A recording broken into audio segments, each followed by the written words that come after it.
नमस्कार, स्वागत है आप सभी का कॉर्पोरेट रडार में। आपके साथ मैं हूं नेहा आनंद। आज हमारे रडार पर है ज्वेलरी सेक्टर की जानी मानी कंपनी सेनको गोल्ड।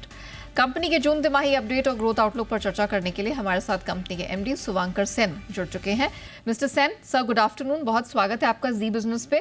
सर, सबसे पहले तो नंबर्स पर ही फोकस कर लेते हैं। हमने पहली तिमाही में देखा ग्रोथ भले ही यहाँ पर वाई आधार पर 11% के आसपास की आ रही है, लेकिन जब मैं आपके पीयर्स से इसे कंपेयर करती हूँ, कल्याण ज्वेलर्स में 27% के आसपास की ग्रोथ दिखी है। तो मुझे ज़रा बताइए कि ये Q1 किस कारण से स्लो रहा है? देखिए, Q1 में हम लोग अगर याद करें तो इसमें इलेक्शंस का एक प्रेशर था। फिर हीट वेव बीच में बहुत बुरी तरह से ऑल ओवर इंडिया में हो रहा था, जिसके कारण हम लोग देखे कि फुटफॉल्स अपनी स्टोर्स में अच्छे खासे इम्पैक्ट आए। बहुत सारे कस्टमर्स के सेंटिमेंट्स, मूड, खरीदने का जो इच्छा है वो कम होता जा रहा है। तो उस हिसाब से उनको फ़ोन करके या याद दिला के या कॉल करके जैसे जैसे लाने का कोशिश किया, मगर उस हिसाब से जितना होना चाहिए था उतना हुआ नहीं। और थर्ड है कि गोल्ड का प्राइस भी 15 से 20% जंप ले लिया एक क्वार्टर में। तो हम लोग भी बहुत सारे एनालिसिस कर रहे हैं। ये जो वेडिंग सीजन्स है, वेडिंग्स का डेट्स भी Q1 में कंपेयर टू लास्ट ईयर कम थे। और मैक्सिमम वेडिंग्स इस फाइनेंशियल ईयर बोलिए इसमें second half of the year में है, नवंबर ऑनवर्ड्स। तो आज अगर कुछ भी बिजनेस हो रहा है उसमें से 60 to 70% ऑफ द वॉल्यूम बोलिए, वैल्यू बोलिए, वो फ्यूचर का वेडिंग्स को लेके कस्टमर्स थोड़े बहुत खरीद रहे हैं, सोचते हुए कि गोल्ड का प्राइस अगर फ्यूचर में और बढ़ जाए, क्योंकि सामने में यूएस इलेक्शन है या फेड अगर इंटरेस्ट रेट कट कर दे तो उसके कारण गोल्ड का रेट अगर और बढ़ जाए तो लोग थोड़े थोड़े वेडिंग के लिए खरीद रहे हैं। मगर जो कॉमन कस्टमर है, जो जो जो आपका स्मॉल टिकट साइज आइटम्स खरीदने में इंटरेस्ट दिखा रहे थे, वो इस क्वार्टर में थोड़ा कम मिले। मे बी उन लोगों का बजट में प्रेशर आ गया होगा या खर्चा करने का मूड नहीं रहा, या गोल्ड का प्राइस उनके लिए थोड़ा ज़्यादा ही चल गया, उनका बजट उस हिसाब से बढ़ा नहीं। तो दिस इज़ द एनालिसिस जो हम लोग देखें। ओके, सेंस आप फिर उस हिसाब से तो Q2, अब जैसे आप कह ही रहे हैं कि second half of this financial year से फिर शादियों का सीज़न है और वहाँ डिमांड आएगी, तो मतलब ये Q2 भी टिपिकली हम वैसे भी देखते हैं कि जो दूसरी तिमाही होती है वो थोड़ा स्लो ही होती है ज्वेलरी इंडस्ट्री के लिए।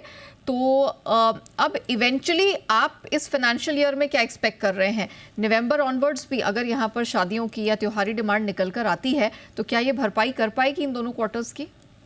देखिए, हम लोग का एस्टिमेट और एक्सपेक्टेशन तो यही है कि साल में हम लोग 18 से 20% ग्रो करेंगे। और ये हिस्टोरिकली भी हम लोग 3 से 5 साल में अगर देखें तो on an average 18 to 20% growth होना चाहिए।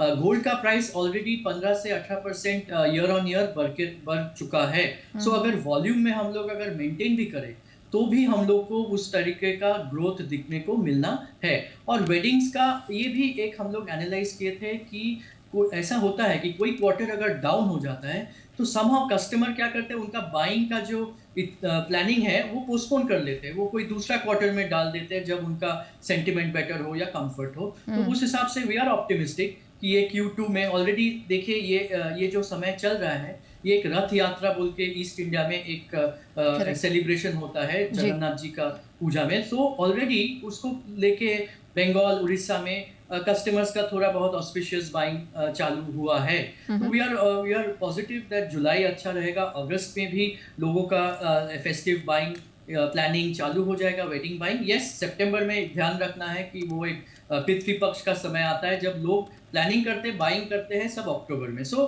Q2 और Q3 में हम लोग का एक्सपेक्टेशन में थोड़ा मेकअप हो जाना चाहिए। अच्छा, अब अक्षय तृतीया है, उसको भी काफ़ी शुभ माना जाता है खरीदारी के लिए। तो ज़रा बताइए कि ये जो आपकी 11% ये जो ग्रोथ निकल कर आई है, इसमें अक्षय तृतीया के सेल्स का या रादर खरीदारी का कितना योगदान रहा है? देखिए, ये अक्षय तृतीया में हम लोग का 10 से 15 दिन का एक मतलब फोकस रहता है। तो वो अगर लास्ट ईयर के कंपेयर में देखें तो 21% जस्ट उस फेस्टिव मौके के लिए एक ग्रोथ आया है। पर उसके बाद 15th ऑफ मई के बाद और पूरा मंथ ऑफ जून में बिकॉज ऑफ इलेक्शन बोलिए या हीट वेव बोलिए या गोल्ड प्राइस बोलिए, फिर कस्टमर्स का वो जो खरीदने का जो मूड है वो कम हो गया। तो that is how we have seen it. So till Akshaya Tritiya and new years बहुत सारे एरियाज में अप्रैल में रहा था, वो अच्छा था, मगर धीरे धीरे क्वार्टर के एंड के तरफ वो स्लो हो गए। ऑलराइट। अच्छा, अगर मैं गोल्ड कैटेगरी की बात करती हूँ तो आप मुझे बता पाएंगे कि ये पहली तिमाही में वॉल्यूम्स के हिसाब से यहाँ पर कितनी ग्रोथ देखने को मिली है? देखिए, अगर आप देखें कि अगर 11% ओवरऑल ग्रोथ हुआ और हाँ। 15% या प्राइस में ही बढ़ोतरी आ गई, तो एक्चुअली वॉल्यूम में ग्रोथ नहीं दिख रहा है। वॉल्यूम में हम लोग देखें कि डीग्रोथ हुआ है।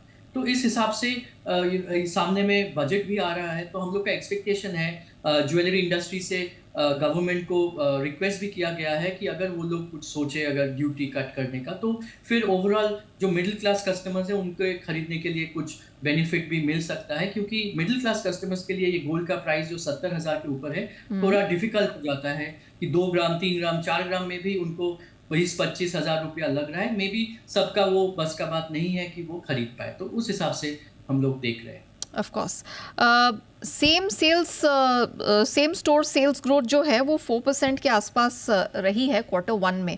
तो क्या गोइंग फॉरवर्ड आने वाले क्वार्टर्स में या इस वित्त वर्ष में इसमें सुधार की कोई संभावना दिख रही है? ज़रूर, देखिए लास्ट ईयर हम लोग का same store sales growth 18 to 19% हुआ था। ओके। क्योंकि लास्ट ईयर अपना HUID हॉलमार्किंग का जो कंपल्सरी इनिशिएटिव गवर्नमेंट में लिया था, तो हम लोग देख रहे थे कि बहुत सारे कस्टमर्स आके अपना जो पुराना ज्वेलरी है वो एक्सचेंज करके नया ज्वेलरी ले रहे हैं। तो वो एक अच्छा सिचुएशन आया जिसके लिए हम लोग का सेम स्टोर सेल्स ग्रोथ बढ़ गया।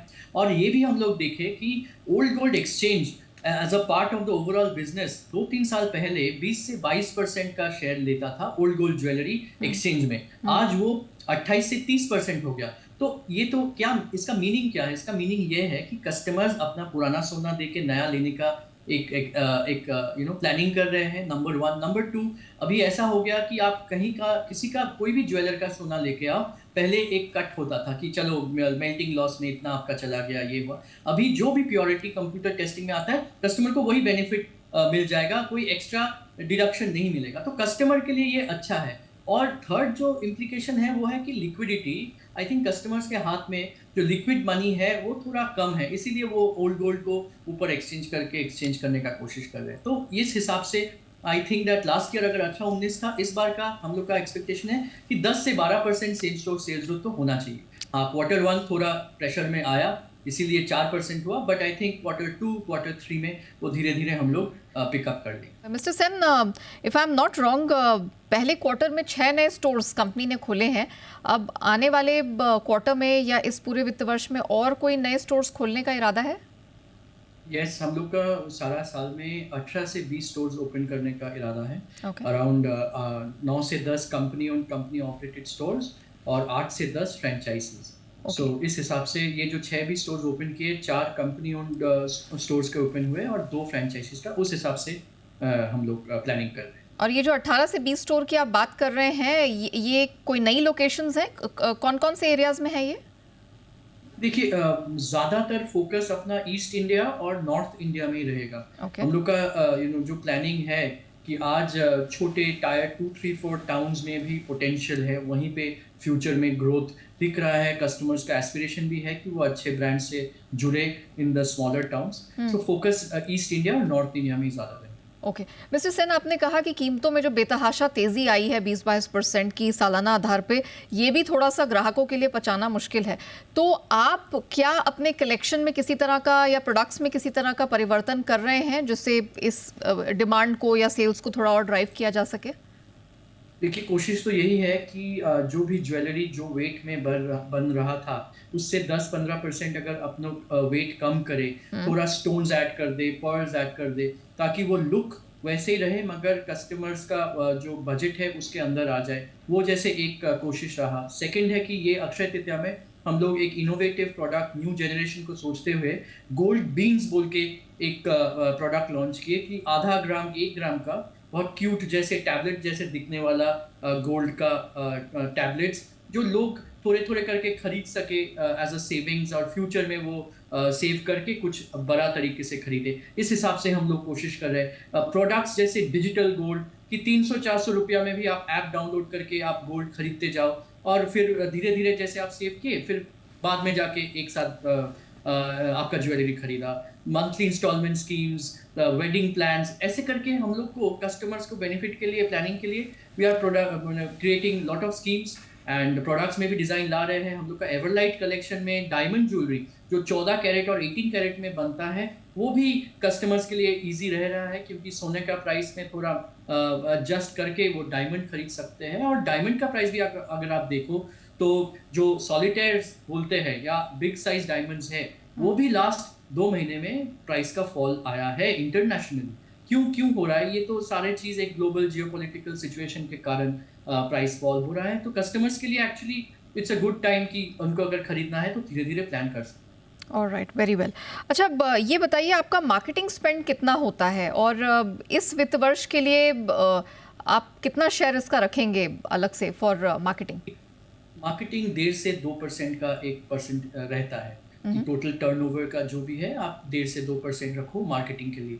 तो इस साल में भी वैसे ही रखेंगे, around 1.7-1.8% of the expected turnover.